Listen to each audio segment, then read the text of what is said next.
এখনো ফুল আসেনি, তবে গাছের চেহারা কিন্তু অসাধারণ। এই দেখো ঘাটকোলো হয়েছে, তারপর দেখো কত বাতাবি লেবু হয়েছে। শোকেস থেকে কয়েকটা শাড়ি আমি বার করেছি, এগুলো সব আমার বিয়ের আগের শাড়ি। শাড়িগুলো সুন্দর করে গুছিয়ে রাখলাম। উলি বাবলি উলি বাবলি, দেখো বন্ধুরা আদর খাওয়ার জন্য ও গলা বাড়িয়ে দিচ্ছে। হ্যালো এভরিওয়ান, গুড মর্নিং সবাইকে। গৌরব রূপা ভ্লগে নতুন একটি ভিডিওর সঙ্গে তোমাদের অনেক স্বাগত, অনেক ভালোবাসা। তোমরা সবাই কেমন আছো? আশা করছি সবাই ভালো আছো, সুস্থ আছো, আর আমরাও ভালো আছি। এখন বাজে সকাল 8:30। আজকের ব্লগটা আমি এখন থেকে শুরু করছি। তোমরা প্লিজ প্লিজ পুরো ভিডিওটা স্কিপ না করে কন্টিনিউ করো, আশা করছি ভালো লাগবে। তো বন্ধুরা, তোমরা আজকে একটু ব্যাকগ্রাউন্ডটা অন্যরকম দেখছো। আমি আজকে সকালবেলা বাড়ি এসেছি, আমাদের এখানে মনসা পুজো আছে, তো সেই কারণেই এসেছি।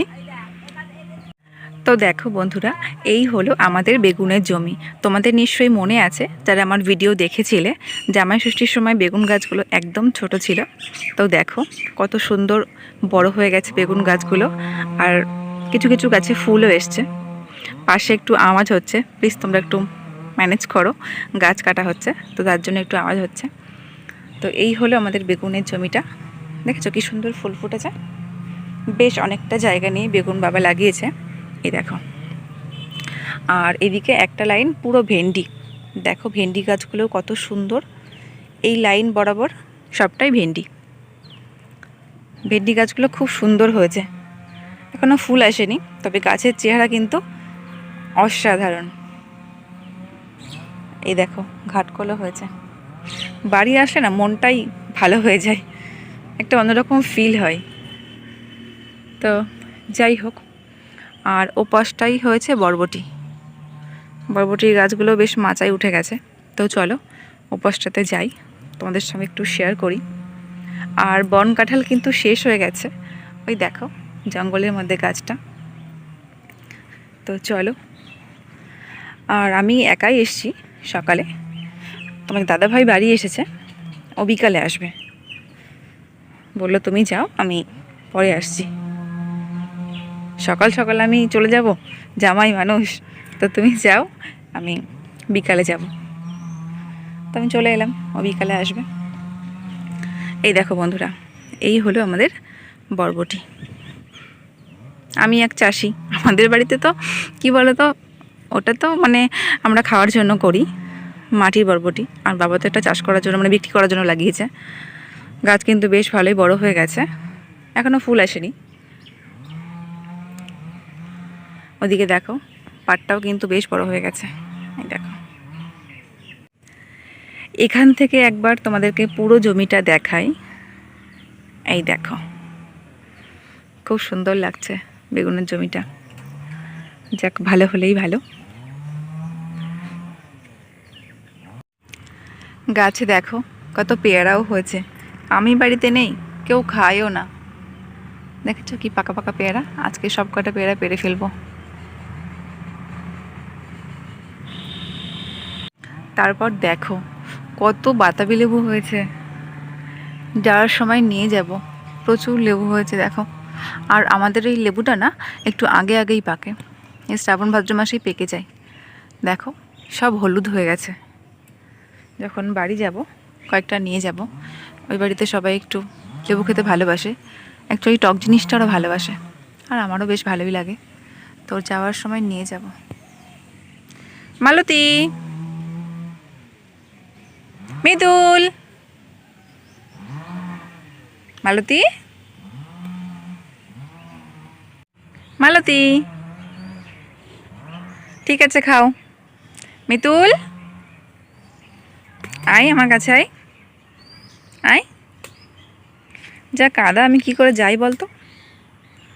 মালতী ঠিক আছে খেয়ে নে এখন, আমি একটু মিতুলকে আদর করে আসি। মিতুল সোনা, মিতুল তুমি আমি ভুলে গেছো মিতুল, তুমি তোমার শোনো, ভুলে গেলে হয়। উলি বাবলি উলি বাবলি, দেখো বন্ধুরা আদর খাওয়ার জন্য ও গলা বাড়িয়ে দিচ্ছে। ঠিক আছে ঠিক আছে।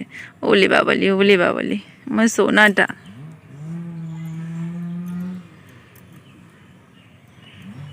ঠিক আছে, আবার পরে আদর করে দেবো, ঠিক আছে মিতুল।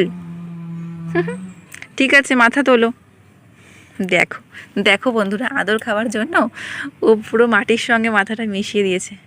ঠিক আছে ওলে বাবালি ওলে বাবালি। দেখো আমার কাছে পুরো মাথাটা নিচু করে দিয়েছে, দেখেছ? ওকে আমি অনেক ভালোবাসি। যখন আমি এই বাড়ি ছিলাম প্রত্যেক দিন আমি ওর কাছে আসতাম, ওর গায়ে হাত বুলিয়ে দিতাম, তো সেই অভ্যাসটাই রয়ে গেছে, দেখেছ? আমার সোনা মিতুল। নতুন বাছুরটা হওয়ার পর মালতী অনেক রোগা হয়ে গেছে, সব হাড় বেরিয়ে গেছে। এসেছে ও, আমি কি ছাড়তে পারবো তাই? শ্রাবণ সর সর, আমি তোকে ছাড়িয়ে দিচ্ছি, সর। ও মা, তুমি একটু খুলে দাও।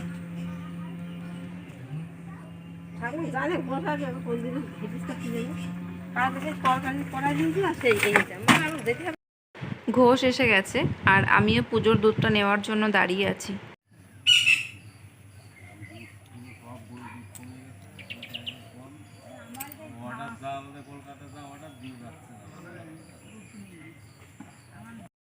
তারপর স্নান করে রেডি হয়ে চলে এসেছি পুজো দিতে।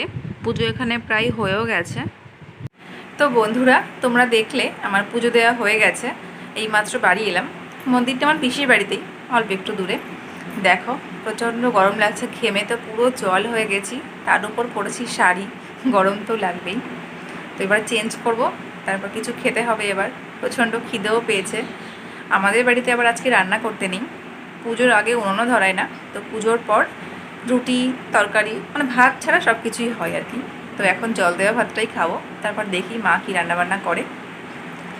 তো চলো চেঞ্জ করে নিই, তোমাদের সঙ্গে এবার পরে কথা হবে। টাটা। আমার ঠাম্মা দেখো কতগুলো পেয়ারা পেরেছে, গাছে এখনও প্রচুর পাকা পেয়ারা রয়েছে, আমি যখন বাড়ি যাব তখন পেরে নিয়ে যাব। দেখো বন্ধুরা, জল দেওয়া ভাত বেশি খেতে পারলাম না, অল্প কটা খেয়েছি। তারপর মা আমাকে ছোলা সিদ্ধ করে দিয়েছে, ভাই খেলো, আমি এখন খাবো। তো চলো খেয়ে নিই, তোমাদের সঙ্গে এবার পরে কথা হবে। বাড়ি এসে শোকেস থেকে কয়েকটা শাড়ি আমি বার করেছি। এগুলো সব আমার বিয়ের আগের শাড়ি, সবগুলো বার করা হয়নি, এখনও কিছু কিছু আছে। তো একটা সাইডে যে কটা পেয়েছি আমি সমস্ত শাড়ি কটা বের করে নিয়েছি। এখান থেকে কয়েকটা শাড়ি আমি নিয়ে যাব বাড়ি। একটা সময় না জামদানি শাড়ির প্রচুর আমদানি হয়েছিল, তো তখনই কেনা। দেখো এখানে বেশিরভাগ শাড়ি কিন্তু জামদানি। তখন ভাবতাম যে জামদানির প্রত্যেকটা কালার যেন থাকে আমার কাছে, সেভাবেই কেনা। এখানে বেশিরভাগ শাড়ি তোমার দাদাভাইয়ের দেওয়া, আর কয়েকটা আছে আমার বাবা দিয়েছে। তো দেখো শাড়িগুলো তোমাদের কীরকম লাগলো অবশ্যই কমেন্টে জানিও। আর তোমরা যদি আমার শাড়ি কালেকশান দেখতে চাও সেটাও আমি তোমাদের সঙ্গে শেয়ার করব। আমার বিয়ের শাড়ি, তারপর বিয়ে পারপাসে যেগুলো গিফট পেয়েছি, তারপর বিয়ের আগের শাড়ি, তোমরা যদি চাও আমি অবশ্যই তোমাদের সঙ্গে শেয়ার করব। তো চলো যে কটা শাড়ি নেওয়ার আছে আমি নিয়ে নেব, আর বাকিটা গুছিয়ে রাখবো। সমস্ত দেখো কি অবস্থা করেছি, আমার মায়ের কাজ বাড়িয়েছি, যাই হোক সমস্ত কিছু গুছিয়ে রাখবো। তো চলো তোমরা ভিডিওটা কন্টিনিউ করো। শাড়িগুলো সুন্দর করে গুছিয়ে রাখলাম, যাওয়ার সময় এখান থেকে নিয়ে যাব। আর এখান থেকে আমি আগেও একদিন এসে আমার বেনারসিগুলো নিয়ে গেছি, যেগুলো বিয়ের আগে কেনা হয়েছিল। ওগুলো আর এখন শেয়ার করতে পারলাম না, পরে কোনো ভিডিওতে যখন শাড়ি কালেকশান দেখাবো তখন শেয়ার করব। তো শাড়িগুলো গোছানো হলো, এবার আমার যে চুড়িদারগুলো আছে সেগুলো গুছিয়ে রাখবো।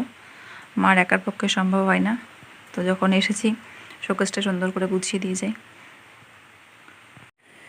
শোকেসটা খুলে একটা জিনিস হাতে পেলাম, চলো তোমাদের সঙ্গে শেয়ার করি। একটা সেট, এটা হচ্ছে তোমাদের দাদা ভাইয়ের প্রথম স্মার্টফোন, একটা জিওনি সেট। তো ফোনটা এখন খারাপ হয়ে গেছে, এই সুইচে আর কাজ করে না। তো এই 4-5 বছর ধরে এই ফোনটা আমার কাছেই রয়েছে, একটা স্মৃতি হিসেবে। ফোনটা বিক্রি করবো না কখনো, যেহেতু ওর জীবনে এটা ফার্স্ট স্মার্টফোন, যত্ন করেই রাখবো। তারপর দেখি বালতির মধ্যে একটা জিওল মাছ জিয়ানো রয়েছে। মাকে জিজ্ঞেস করলাম এখানে একটা মাছ কেন? তো মা বলল আগের দিন বেশ কয়েকটা জিওল মাছ বাবা ধরেছিল, ওরা সবাই খেয়েছে, আমি আসবো বলে একটা মাছ আমার জন্য রেখে দিয়েছে। তো দেখো, এটাকেই বোধহয় বলে বাবা মায়ের ভালোবাসা। দেখো বন্ধুরা, চারিদিকটা কীরকম ঝোড় জঙ্গলে এঁটে গেছে। আমার বিয়ের সময় ওই রাস্তা পর্যন্ত পরিষ্কার করা হয়েছিল, পুরো চকচক করছিল, 1 মাস ভালো পরিষ্কার ছিল, আবার ঝোড় জঙ্গল হয়ে গেছে। ওই দেখো আমের চারাগুলো, চিনতে কি পারবা? কারণ যা জঙ্গল এখানে। ওই হলুদ গাছের পাশে একটা রয়েছে, আর কাঠিপনটা রয়েছে এই পাশে বিচুলি গাছের পাশে। বৃষ্টি হয়ে দেখো পুরো কাদা হয়ে গেছে এখান দিয়ে। ওই দেখো কাটিমনটা একটু কি বড় হয়েছে? কলা গাছের জন্য জায়গাটা আরো বেশি জঙ্গল। পুকুর পাড়াতে যাবো, এত বৃষ্টি হয়েছে, কাদা। থাক, এখন আর যাবো না, প্যাচ প্যাচে কাদা। বন্ধুরা, আজকের ভিডিওটা কিন্তু অনেকটাই বড় হয়ে গেল। তো আজকের ভিডিওটা এই পর্যন্তই। ভিডিওটা তোমাদের কীরকম লাগলো অবশ্যই কমেন্টে জানিও। যদি ভালো লেগে থাকে প্লিজ প্লিজ আমার চ্যানেলটি সাবস্ক্রাইব করে দিও। বিকালবেলা যদি তোমার দাদাভাই আসে তাহলে মেলায় যাব। আমাদের এখানে মেলা হচ্ছে, সূর্য পুজোর মেলা। তো ওটা নেক্সট ভিডিওতে আসবে, ঠিক আছে? না হলে অনেকটাই বড় হয়ে যাবে। তো সবটাই তোমাদের সঙ্গে শেয়ার করব। তোমরা প্লিজ প্লিজ আমাকে একটু সাপোর্ট করো, আমার পাশে থেকো। তো চলো, তোমাদের সঙ্গে দেখা হবে নতুন কোনো ভিডিও নিয়ে। ততক্ষণে তোমরা সবাই ভালো থেকো, সুস্থ থেকো। টাটা।